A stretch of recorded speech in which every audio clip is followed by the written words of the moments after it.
Aujourd'hui, je vous propose de voir un chantier qu'on aura fait. Il s'agit d'une transformation d'une porte-fenêtre en une baie vitrée. Donc le truc, c'était d'agrandir une ouverture existante. On est sur un mur en pierre qui avait été complètement modifié, où il y a une partie où c'est du parpaing avec du doublage pierre. Au-dessus, précédemment, c'était des poutrelles en IPN.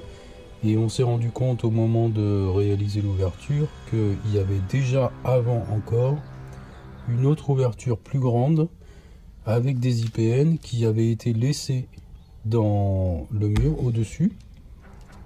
Donc vous allez voir qu'on a fait un étaiement avec des poutrelles en IPN suffisamment petites pour passer sous les anciens IPN qu'on ne pouvait pas retirer. Parce que pour les retirer, il s'agissait d'accéder là où il y avait en fin de compte le plancher, et donc c'était totalement impossible parce que au-dessus de l'ouverture il y a un plancher qui est lui aussi fait d'IPN avec du béton coulé par dessus.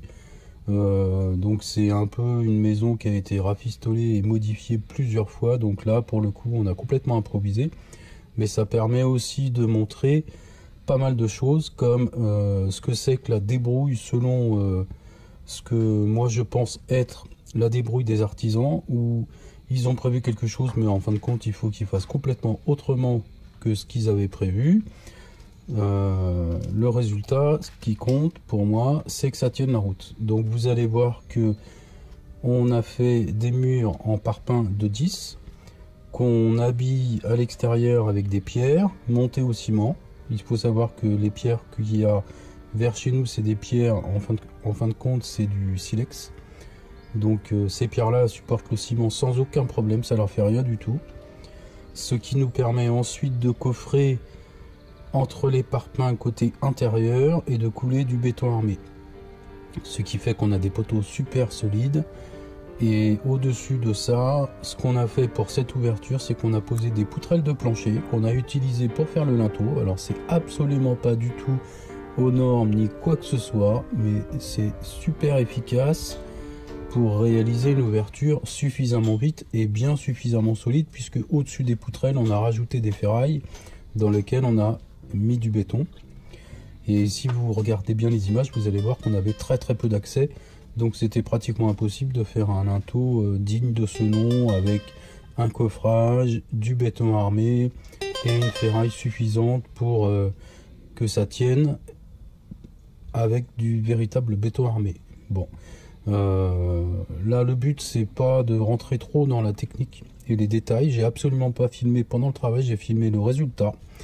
Moi ce que je veux faire avec cette vidéo, c'est vous montrer que on arrive toujours à se débrouiller quoi qu'il arrive et à faire quelque chose de sympa. Alors là sur cette vidéo vous n'allez pas le voir, mais la prochaine fois faut savoir qu'on y retournera quand la baie vitrée sera posée pour aller faire toutes les finitions à la chaux des pierres extérieures, ainsi que tout un tableau à la chaux et le seuil en ciment. Donc à la fin le but c'est de faire en sorte qu'on ne voit pas du tout que ça a été modifié. Alors ça va pas être facile parce que nous quand on fait des joints en général on fait pas tout à fait la même chose que ce qu'il y a là, parce que là les joints en fait ils sont faits au ciment. Donc je pense que le raccord il va se voir, mais le but c'est vraiment de faire en sorte que on voit pas que ça a été modifié. Je pense qu'à la fin ce sera le cas. Voilà, je vous laisse regarder et je vous dis à bientôt.